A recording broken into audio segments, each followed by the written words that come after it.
Good morning to all of you. Myself Surbhi Singhal, Assistant Professor Geography at SRKP Government PG College, Kishangarh. आज हम BA first year के paper first physical geography के topic interior of earth के बारे में discuss करेंगे। पृथ्वी की आंतरिक संरचना का अध्ययन हम क्यों करते हैं, क्या आवश्यकता है कि हम पृथ्वी की अंदर की संरचना का अध्ययन भूगोल विषय में करें। चूँकि धरातल का जो हमें भूदृश्य दिखाई देता है वो विभिन्न अंतर्जात और बहिर्जात प्रक्रियाओं का परिणाम है। बिना भूगर्भ की जानकारी के अध्ययन के बिना हम पृथ्वी के धरातल के स्वरूप का अध्ययन नहीं कर सकते। इसलिए पृथ्वी के आंतरिक संरचना का अध्ययन करना अत्यंत आवश्यक है। हालांकि अभी तक किसी यंत्र का आविष्कार नहीं हुआ है जिसके माध्यम से हम डायरेक्ट पृथ्वी के अंदर की संरचना का अध्ययन कर सके। इसके लिए हम कुछ सोर्सेज पे डिपेंडेंट है, जैसे डायरेक्ट सोर्सेज और इनडायरेक्ट सोर्सेज। डायरेक्ट सोर्सेज में जैसे खनन, ज्वालामुखी उद्गार, कुछ ड्रिलिंग प्रोजेक्ट भी हैं जिसके माध्यम से हम पृथ्वी के अंदर की संरचना का अध्ययन करते हैं।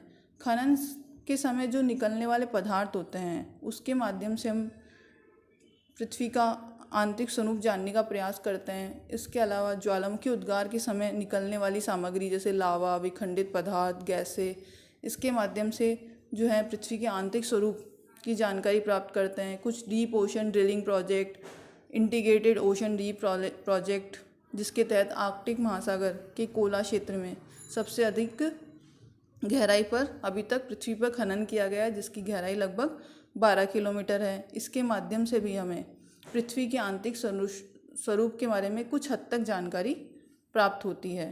बेसिकली हम जो है पृथ्वी के आंतरिक स्वरूप का अध्ययन करने के लिए इनडायरेक्ट सोर्सेज पर निर्भर है।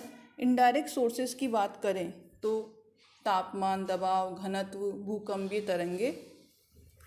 तापमान, पृथ्वी में गहराई पर जाने के साथ साथ तापमान में वृद्धि होती है और ये जब ज्वालामुखी उद्गार के समय निकलता हुआ तप्त मैग्मा, विभिन्न प्रकार के गीज़र, फ्यूमरोल्स इस बात की पुष्टि करते हैं कि जो है पृथ्वी अंदर से गर्म है।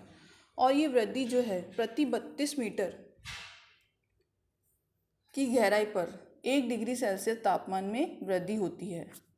और ये वृद्धि जो है कुछ गहराई तक तीव्र गति से बढ़ती है। उसके बाद में ये वृद्धि तो होती है, लेकिन इसकी जो है वृद्धि दर जो है वो कम हो जाती है। जैसे इस डायग्राम में जो है लिथोस्फीयर तक ये तापमान में तीव्र गति से जो है बढ़ रहा है और फिर उसके बाद जो है धीरे धीरे तापमान में वृद्धि तो होती है, लेकिन जो है इसकी वृद्धि दर कम हो जाती है। अब पृथ्वी के अंदर तापमान अधिक होने के क्या कारण है? एक तो सबसे प्रमुख कारण है चट्टानों में पाए जाने वाले रेडियो एक्टिव पदार्थ जो लगातार विखंडित होते रहते हैं, जिससे ऊष्मा जो है निकलती है। इसके अलावा पृथ्वी के अंदर होने वाली विभिन्न प्रकार की रासायनिक प्रक्रिया, पृथ्वी की आंतरिक और बाह्य शक्तियाँ, इसके कारण जो है पृथ्वी का जो है अंदर का तापमान बहुत अधिक है और पृथ्वी के आंतरिक कोर में ये तापमान जो है लगभग 5,000 से 7,000 डिग्री सेल्सियस तक हो जाता है। इतने अधिक तापमान में भी पृथ्वी का जो आंतरिक कोर है वो ठोस कैसे है, आंतरिक स्वरूप ठोस कैसे है? ये कैसे संभव है कि इतने अधिक तापमान पर कोई वस्तु जो है ठोस अवस्था में पाई जाती है? ये इसलिए ऐसा संभव हो पाता है क्योंकि जो है ऊपरी चट्टानों का दबाव जो है उन चट्टानों को पृथ्वी के आंतरिक स्वरूप को ठोस बने रहती है। जहाँ कभी दबाव में कमी आती है तब चट्टान जो है पिघल जाती है और बाहर आने का प्रयास करती है। इसके अलावा जो है घनत्व क्या होता है? घनत्व जो है प्रति इकाई घन क्षेत्र में आने वाले पदार्थ की मात्रा को किसी भी चीज़ का घनत्व कहते हैं या डेंसिटी कहते हैं।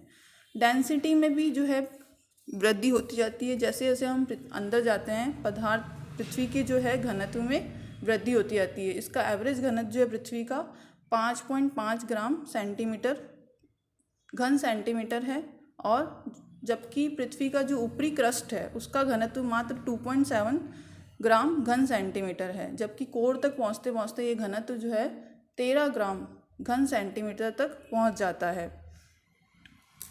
अब इतना अधिक घनत्व का कारण क्या है? जब पृथ्वी का निर्माण हो रहा था तो जो भारी धातु थे जैसे लोहा, निकेल, फेरियम, ये सब पृथ्वी के केंद्र में एकत्रित हो गए, जिसके कारण जो है घनत्व जो है गहराई के साथ साथ बढ़ता जाता है। इसके अलावा इसका एक दूसरा कारण हो सकता है कि ऊपरी चट्टानों का जो है दबाव जो है बढ़ता जाता है, भार में वृद्धि होती जाती है, जिसके कारण जो है पृथ्वी के अंदर जो है घनत्व में वृद्धि होती जाती है। इसी प्रकार दबाव, प्रेशर, तापमान और घनत्व में वृद्धि के साथ साथ पृथ्वी की गहराई की ओर जाने पे दबाव में भी वृद्धि होती जाती है। उल्कापिंडों के माध्यम से हमें पृथ्वी की आंतरिक स्वरूप के बारे में जानकारी मिलती है। उल्कापिंड क्या होता है? अंतरिक्ष से आने वाले अंतरिक्षीय पदार्थ होते हैं। जब वो पृथ्वी के वायुमंडल में प्रवेश करते हैं तो वायुमंडल में घर्षण के कारण जो है वो जल जाते हैं। केवल जो भारी उल्कापिंड होता है, जिनका केवल बाहरी कवर जो होता है वो जल के नष्ट होता है और उसका कुछ भाग जो है पृथ्वी पर पहुंचता है। अब उनका स्ट्रक्चर, चूँकि उल्कापिंडों और पृथ्वी का निर्माण सेम समय में हुआ है, सौरमंडल की उत्पत्ति के समय ही ये निर्मित हुए हैं, तो उल्कापिंड की स्ट्रक्चर जो है लगभग पृथ्वी की जैसी है। तो उनके स्ट्रक्चर से हमें पृथ्वी के आंतरिक स्वरूप के बारे में जानकारी मिलती है। अब मेन सोर्स जो है जिसके माध्यम से हमें पृथ्वी के अंदर की संरचना के बारे में जानकारी मिलती है वो है भूकंपीय तरंगे। भूकंप क्या होता है? भूकंप जब पृथ्वी के आंतरिक भागों में संचलन के कारण पृथ्वी पर कंपन आता है, यह पृथ्वी का जब अचानक कंपन होने लगता है तो उसको बोलते हैं भूकंप। अब भूकंप जब आता है तो पृथ्वी के अंदर से ऊर्जा निकलती है और ये उसी तरह से निकलती है जैसे हम पानी, शांत जल में पत्थर का टुकड़ा डालते हैं तो विभिन्न प्रकार की तरंगे जो है वो बन जाती है। उसी प्रकार से पृथ्वी के आंतरिक भाग में जब भूकंप की उत्पत्ति होती है तो विभिन्न प्रकार की तरंगे जो है वो निकलती हैं। इन तरंगों को हम दो भागों में बांटते हैं, भूगर्भिक तरंगे और धरातलीय तरंगे। पृथ्वी के अंदर से जो ऊर्जा निर्मुक्त होने के दौरान जो भूकंपीय तरंगे उत्पन्न होती है उसको बोलते हैं बॉडी वेव्स या भूगर्भिक तरंगे। ये दो प्रकार की होती है, पी तरंगे और एस तरंगे।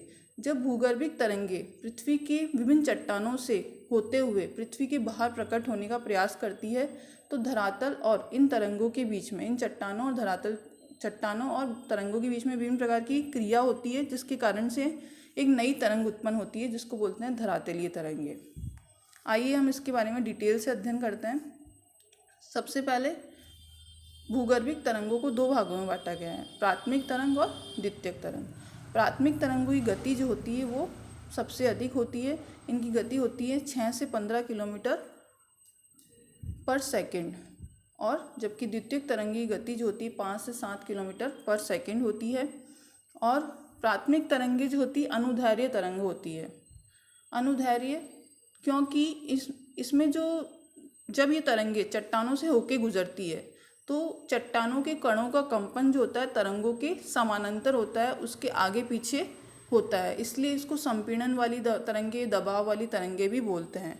और ये तीनों माध्यम से गुजर सकती है, ठोस, तरल और गैस तीनों माध्यम से गुजर सकती है और ठोस माध्यम में इनकी गति सर्वाधिक होती है। दूसरी तरंगे हैं द्वितीयक तरंगे। द्वितीयक तरंगे जो होती है उनको हम अनुप्रस्थ तरंगे कहते हैं, क्योंकि इनमें जब ये चट्टानों के बीच में से निकलती है तो चट्टानों के कणों की गति इनके समकोण पर होती है। उसमें आगे पीछे होती थी, इसमें समकोण पर होती है, इसलिए इसको लंबवत तरंगे भी कहते हैं। और इनकी सबसे बड़ी विशेषता है कि ये केवल तरल माध्यम से ही संचलित हो केवल ठोस माध्यम से ही निकल सकती है और तरल माध्यम में ये विलुप्त हो जाती है। और तीसरी तरंग है धरातलीय तरंगे, जो केवल धरातल पर चलती है और ये सबसे विनाशकारी होती है। इनकी गति सबसे कम होती है, 3.5 किलोमीटर पर सेकंड होती है और ये तीनों माध्यम से संचालित हो सकती है, लेकिन इनकी सर्वाधिक जो है वेवलेंथ सबसे अधिक होती है। इसके कारण ये सबसे विनाशकारी होती है और गति भी धीमी होने के कारण ये सबसे विनाशकारी होती है। और इनमें कणों का कंपन जो होता है वो दोनों तरह से होता है, लंबवत भी और क्षैतिज भी। इसके कारण जो भूकंप रोधी घर होते हैं, जैसे जापान में भूकंप रोधी घर बनाए जाते हैं, वो इन्हीं तरंगों के अनुसार बनाए जाते हैं, क्योंकि इनमें कणों की गति दोनों प्रकार से होगी। इसलिए इन एल तरंगों को ध्यान में रखते हुए भूकंप रोधी घर बनाए जाते हैं। अब भूकंपीय तरंगे जो है वो इनका वेग जो है घनत्व में भिन्नता के अनुसार घटता बढ़ता रहता है। अधिक घनत्व में ये तरंगे अधिक वेग के साथ चलती है और कम घनत्व वाले पदार्थों में कम वेग के साथ चलती है। और घनत्व में भिन्नता होने के कारण इनमें इन तरंगों का परावर्तन अपवर्तन होता रहता है।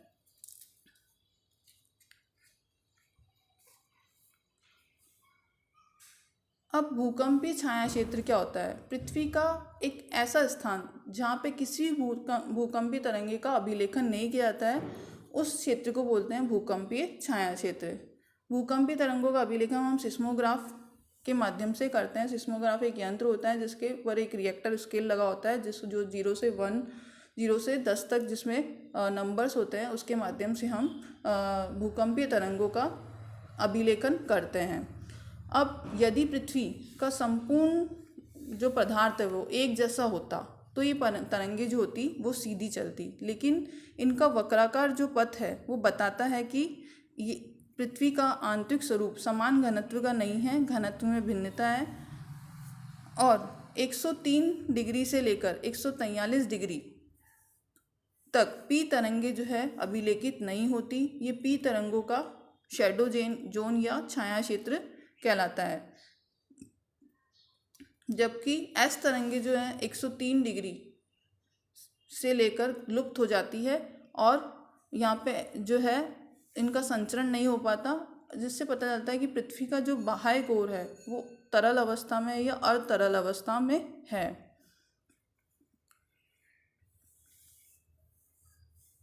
और पी तरंगों का लुप्त होना ये बताता है कि पृथ्वी का आंतरिक स्वरूप जो है उसकी संरचना, उसका घनत्व और बहुत भिन्न है। 143 डिग्री से लेकर 143 डिग्री का क्षेत्र। पी तरंगों का जो पी भूकंपीय छाया क्षेत्र के माध्यम से हमें पृथ्वी की आंतरिक संरचना के बारे में महत्वपूर्ण जानकारी प्राप्त होती है और भूकंपीय तरंगों की उपस्थिति, उनकी मोटाई, उनकी गहराई, उनकी रासायनिक और भौतिक संरचना आदि के बारे में हम जानकारी प्राप्त करते हैं। और ये जो कोण होते हैं वो पृथ्वी के केंद्र और फोकस से मिलकर हम इसकी गणना करते हैं। फोकस क्या होता है? जहाँ भूगर्भ का वह स्थान जहाँ से भूकंपीय तरंगे उत्पन्न होती है या पृथ्वी के अंदर से ऊर्जा निकलती है, उसको कहते हैं फोकस।